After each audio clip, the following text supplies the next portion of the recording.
And now this evening, we have two of my favorite presentations.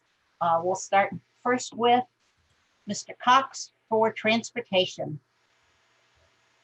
Good evening, President Johnson, Vice President Ragland, board members, Dr. Wise, Mr. Garside. Thanks for having us tonight. I appreciate all your support. This has definitely been a different year, and this is a different setting for us to do tonight. So hopefully it will go rather smooth. My agenda tonight, I'm going to talk basically about general information, staffing numbers, our routes and runs, transportation schools that we go to, our layered safety protocols, our hand sanitizers on bus, how to disinfect the school bus, calendar during pandemic, our EPA grant, microbird bus, which I'm going to explain, which I'm pretty excited about, additional information and questions. So the first part is general information. Our student enrollment's around 21,000, a little over.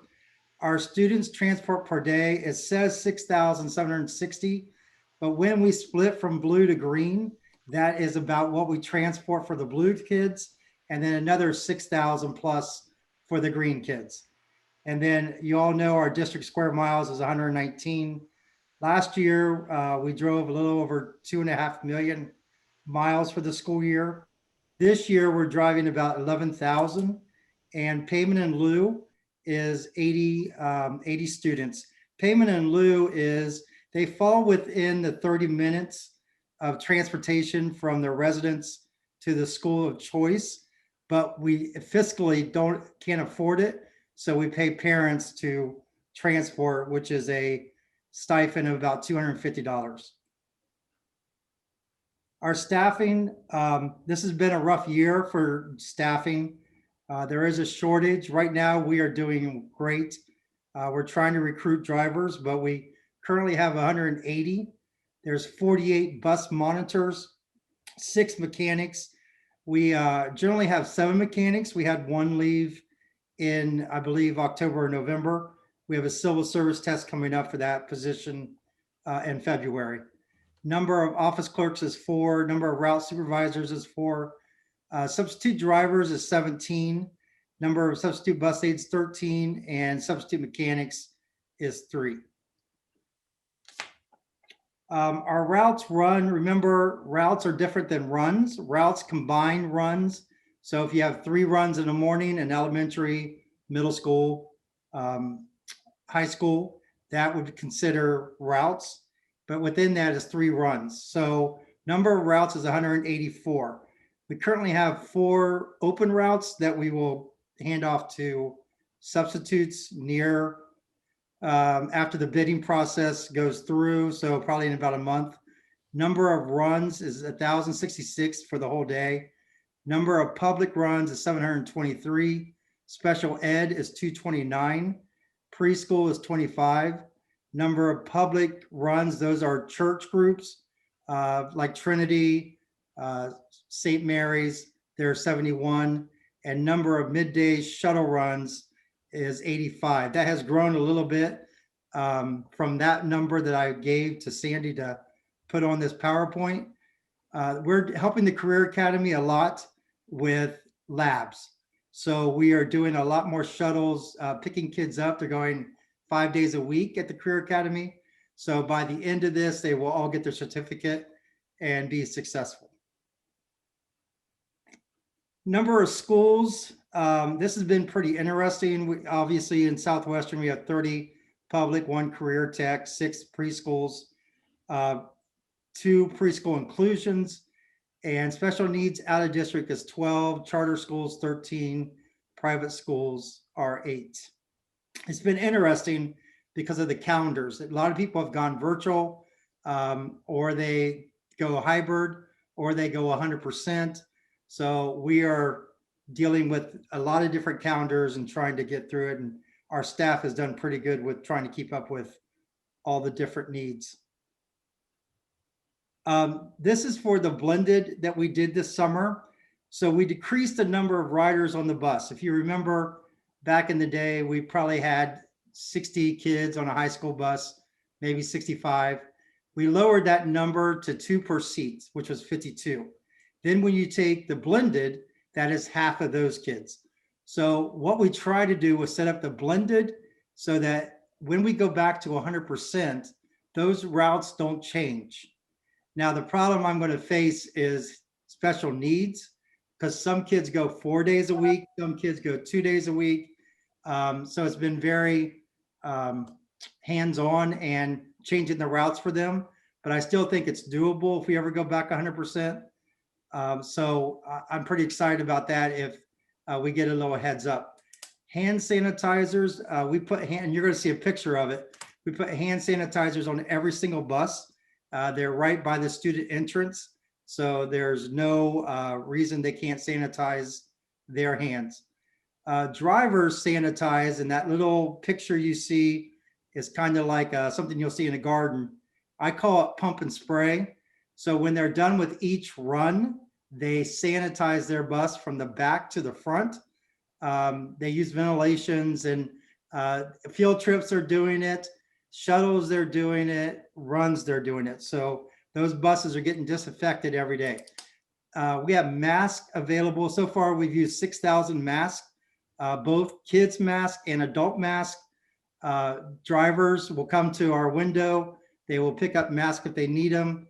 We hand them to children who forget their mask. And our goal is when they get off the bus in the morning, they're all masked up, ready to go into the classroom. We deep clean every vehicle Wednesday and Friday nights with a misting machine. That's the top picture that you see. It's kind of like a carpet cleaner, and it's got a lot of power. So on Wednesday nights, we're doing all 208 buses with a deep clean mist, and on Friday nights. So it's getting sanitized by the driver and then getting deep cleaned on Wednesdays and Fridays. I want to give a big thank you to Grove City Christian. They changed their bell time for us so that we could stagger our buses in the high school. And it has worked out really well for us. Big thank you to them. Our preschool moved from 3 o'clock to 12 o'clock. So their afternoon preschool is going in on 2 days a week, and they're getting out at 12 o'clock instead of 3 o'clock. This has helped us because then we can use those drivers in other areas. I want to tell you, this year we have not had any late buses picking up kids. We will double up buses if we need, or double up a route with 2 different routes, or double up a bus with 2 different routes. And the bus is not overcrowded, kids have a seat, and teachers don't have to stay, and we're getting those kids home. So it's worked out pretty well. This picture is the hand sanitizer that we have on every single bus. So that's what the kids would use. They're going up the step, and they can sanitize their hands. With Monty Dieterman help, we got a grant, an EPA grant. If you remember back in the day, we got our first EPA grant was about $380,000, and it was to retrofit some of the older buses so that they don't have the black smoke coming out of them. This grant is basically the same thing. It's $518,000 plus diesel mitigation trust fund. It targets buses from 94 to 2006. It covers 22.5% of the cost to replace the bus, and we have 23 buses identified to replace over the next 3 years with this grant. So again, big thank you to Monty Dieterman for getting this grant, and it's going to help us out a lot with the school buses and the environment.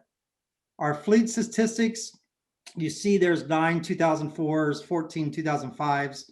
Those are some of the buses that we have identified. You go all the way to 2021, we have 29 buses. So that's just kind of a outline of what we have. 84 transits, which is the snub nose, 78, 77 passenger, which is conventional, 465. Those are 2006 buses that will age out here before too long, and then all our buses will be 77, 78, or 84. Handicap buses with wheelchair lifts and to transport our children, 47. And then number of 25 passenger buses, that's the microbus I'm going to explain here in a minute, is 3. And then we have 4 vans. So the microbus is new this year. It's a cute little bus. It's gas powered, which is not like the rest of our buses. It is most of our buses, all of our buses, but these 3 are diesel. There is air conditioning in it, which is in front of the drivers, not in the back where the kids sit. And it is very, very economy friendly. And it's helped us get into courts and smaller areas in the Columbus area where drivers have had trouble in the past. It's 275 horsepower. It weighs about 10,000 plus pounds. Fuel tank is about 25, and the capacity is 25 students. So what's really cool about this bus, it's kind of set up for handicap. This is kind of the new wave of school buses. You see seatbelt ready seats, and the picture on the left is a car seat that's embedded into the seat. And the picture on the right is that car seat being exposed where you would put a child with the harness into the car seats. So I'm pretty thrilled about that. We currently have old car seat, but if you can imagine moving them from bus to bus can be sometimes not fun. This is the wheelchair. So the bus still can take wheelchairs up to 3. And if you notice on the left, there is tracking, those metal that's sticking up. Those are actually called tracking. So we could remove the seat that's on the left and add another wheelchair spot if we would need to do that. So the seat would be removed. You could have 2 wheelchairs right there. So I'm really happy with this. We hope to purchase 3 more. The average cost of this bus is approximately 60,000, and has really done well for us in transporting preschool and special needs students. So a little bit of additional information. I am very proud to work with Food Service, who does a great job. In March, April, and May, we had about 60 volunteers that came in and set up bus stops and went out there and passed out lunches at different areas in our community. And then again in December, we did the same thing. CDL Clearinghouse, that was, I talked about it, I think a year ago, maybe 2 years ago to you. That is a database for all CDL drivers that will go follow them wherever they go. So if there was a infraction of alcohol test or a drug failure, that stays with them. So they can't go from one company to another company where before they could, and you would never know that they had some issue in the past. So we just finished that this year at the end of 2020. And we did a batch search that we have to do each year for every driver, and everybody came out great. Our hope is to have first time rider again in August. We kind of missed it this year. So God willing, the creek don't rise, we'll have first time rider again. If not, we may do something virtual so that the kindergarten kids can learn about school buses. So again, thank you very much for having me. This is my 14th year. I appreciate all of you. I appreciate your support. I can't say enough about administration. So with that said, any questions? No, I got questions. The microbus, how Yes, long sir. are these buses? I'm sorry, I cut you off. What'd you say?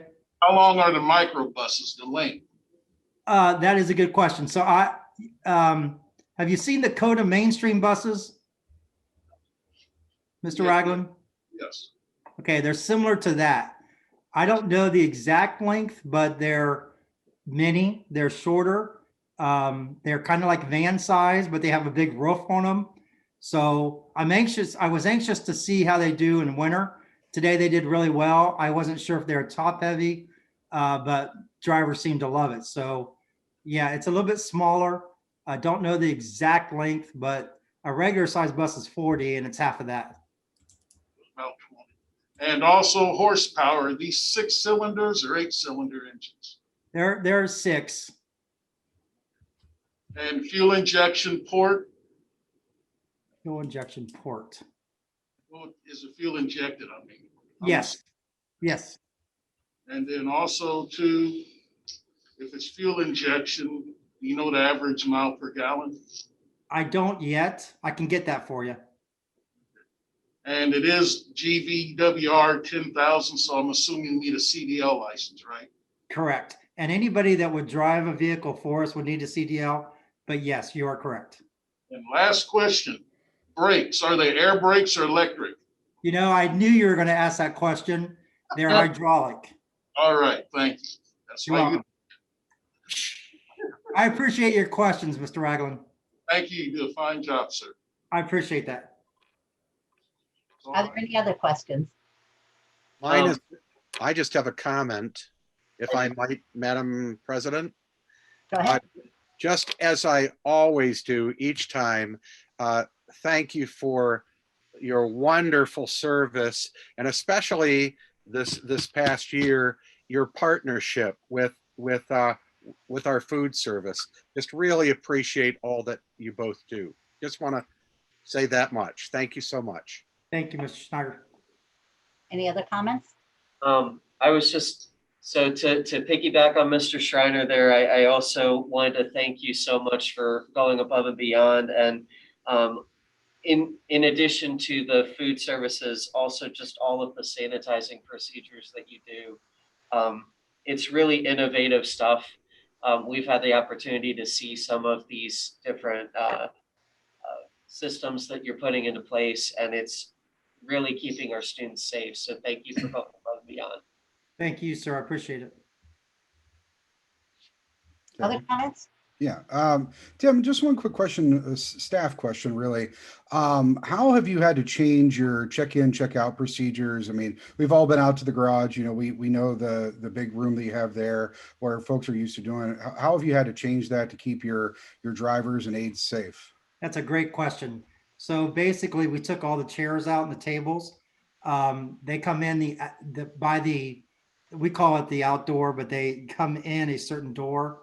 And then they get to their mailboxes, their keys, and then they come out by the office door. So there's an indoor and an outdoor. We got spacing all over the building so that they know to space. We, on Wednesdays, we have a professional development meeting where the supervisors will talk to the drivers and we remind them about social distancing and mask. One of the things that's hard for a driver, Mr. Caldwell, is that they can't click together. You know, that's during the layover. They can vent, they can do whatever. So trying to get them so that they're not together, so that they don't get whatever sick or from another person. We try to remind them a lot. And the drivers have done really, really well. Appreciate all of them. They have stepped up. So yeah, it's not nice that, I mean, not nice. It's kind of what we have to do in the environment that we're in today. They used to walk through the mechanic shop too. We closed that, we locked those doors. So really they come in, get their stuff, go out to the buses and do their job.